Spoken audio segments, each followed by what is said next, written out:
of the Silver Telegram, Ronjini Joshua. Please join me to give a warm welcome to our guest, Ronjini Joshua. Ronjini, welcome. Hello. Nice to meet you. Let me start with this. Where were you? What happened? Who were you surrounded with that inspired you to do what you do today?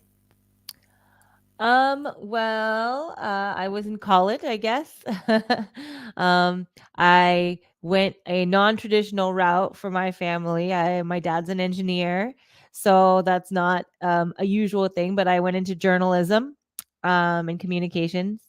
And after I graduated, I thought I was going to be in entertainment, but I ended up going into technology PR. So I started at a technology PR firm right out of college, and that's where everything started. What is your higher purpose in life? Right now, my goal is to live past 100. So that is my higher purpose. I've been really focused on wellness and just taking care of myself. I think I've been in tech for 20 years, so that's not something everyone in tech gets to do. We often work too much. I mean, I still work too much. But yeah, that is the goal. Is I'm gonna try to reach 100. That's a powerful purpose. So, what have been top three greatest challenges that you have had to overcome? Um, I think one of the challenges that started early was just being a woman in tech is kind of challenging because everywhere I went, there wasn't very many women. And usually women are in marketing and PR roles, communication roles, right? That's kind of what people expect. So that was a big challenge, I think, in the beginning.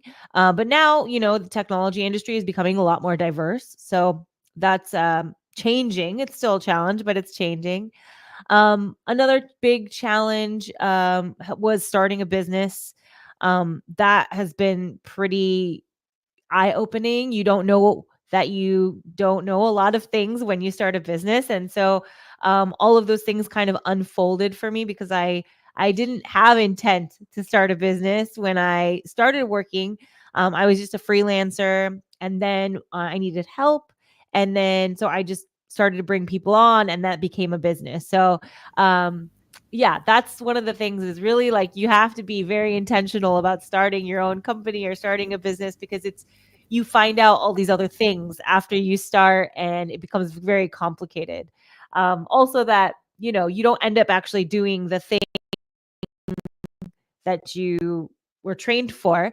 Now I'm a business owner. I'm not really like the PR person anymore. So there's a lot of different shifts that happen when you own a business. Um, and then I guess the last challenge is a recent one. It's more personal than professional. But I was in a pretty bad car accident last year. So that is one thing that really set back everything in my life, both for work and for just my family and things like that. So that's been a challenge to get over more emotionally than physically. I was able to recover. I did physical training and all that stuff, but um yeah, that was a pretty crazy time this past year, and it was just the anniversary of my accident in July. So I'm just kind of, recovering from that. Thank you, Ronjini, for sharing your challenges with us. So, what is your greatest failure story? What did you learn and how did you recover from it? Oh, I have so many failures. I think as a entrepreneur and also like I work with a lot of technology companies, failure is a everyday happens every day. So I can't think of the biggest. I guess the biggest failure, and it's still I wouldn't consider it a failure because it's not over yet, but was not being more prepared as a business owner to dive into that with a plan and like really planning for going into business versus just jumping in with 2 feet. And I would have never known that. I would have never realized that unless it happened. So There's not much I could do about it. That would be maybe one failure on my part, is not to slow down and think about, going into business. And I think that's something we all do. We go too fast, or we're trying to ride a wave or something like that. So I think slowing down is probably one big thing I've learned from not just like going into business, but also my accident, and also all these other little like micro failures, is usually because you're moving too quickly.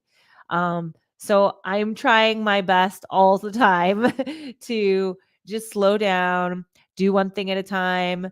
But I don't know if you know a lot of communications or PR professionals, but we're all very type A personalities. So we have to go, we have to do lots of things all the time, moving, moving, moving. So that's a big challenge for me every day. It's just to slow down and kind of make sure that you're doing what you need to be doing. Yeah. What is the most impactful book you have read, and what did you learn from it? Oh gosh, I've read a lot of books in the last year, and it's funny because maybe 2 years, 2 or 3 years. Before that, I didn't read that much. But then I found that I really like a lot of the business books and the, self-help books or things like that. So I think a classic book that I've read that I really took a lot away from was Rich Dad Poor Dad. And most people have heard of this book. So um, that is probably one of the more classic ones. And then there's another book called Winning by Tim Grover. And that was another book that really helped inspire me to kind of go to the next level as well. What are your goals for the next 12 months? So I just started kind of getting back into the swing of things after my big challenge. So my goal is really to just kind of amplify and accelerate my business right now. We're actually picking up right. This is usually our busy time of year because we're going into the holidays, and people want to close out their Q4 very strong, and they want to start the new year very strong. So while other people are getting ready for the holidays, I'm getting very, very busy. So my goal is really to just stay focused on slowing down, being well, and maintaining my wellness, like as a person and as a human, but then also scaling my business to the next level. And I think everybody's trying to kind of get through the recession and make sure that they're doing everything they need to do it appropriately. So just kind of maintaining that. And I have a family, so another big goal is just to make sure that my kids are, staying on track and doing all the right things they need to be doing. Yeah. What advice you will give to younger yourself? Yeah. The slow down advice. Yeah, I think that is the key takeaway from this conversation. I think is slow down, and before you jump into something, just make sure that you take some time to think through it and create a plan before you're going into that next step. And also, the second advice I would give myself is trust your gut. Like trust your instincts and follow those. That are great advice.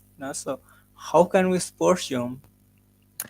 Well, I mean, if you guys know anybody, any startups or anybody that needs help in the area of brand visibility, brand awareness, obviously that's where we specialize. My company specializes in getting earned media for startups and small businesses that are looking to grow. So we love working with them to do their storytelling, content development, things like that. Also, just I have a newsletter on LinkedIn, the DIY PR newsletter. So if you subscribe to that, that would be amazing. I'm trying to get all the numbers up on my newsletter, and the newsletter gives you practical tips on how to do PR yourself for your business. So it's helpful for everybody, and has some other good communication tips on there. What would you say about your guest appearance on the show? It's been easy and fun. And I think it's always nice to get in front of new people. So, hi.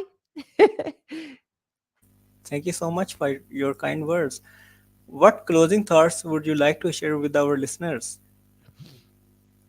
I think my closing thoughts is just, um, making sure that, you know, always staying human and slowing down is always a good thing. And make sure that one thing I say to people when they're dealing with even media or other people is just remember that everybody is human. They're going through their own life as well as their job life. And so sometimes we don't always communicate those things because it's not professional to, but just maintaining a sense of like, just um, care when you're speaking to others and trying to be mindful of what they might be dealing with or going through. I think that's what we've learned a lot over the last, few years of COVID and political stuff and all that thing. So just keep that in mind when you're connecting and communicating and working with others. Thank you so much, Ronjini, for sharing your wisdom with us today on the behalf of Connecting with the Intent community and our entire team. We really appreciate you. This is Muhammad West. Until the next episode, all good wishes.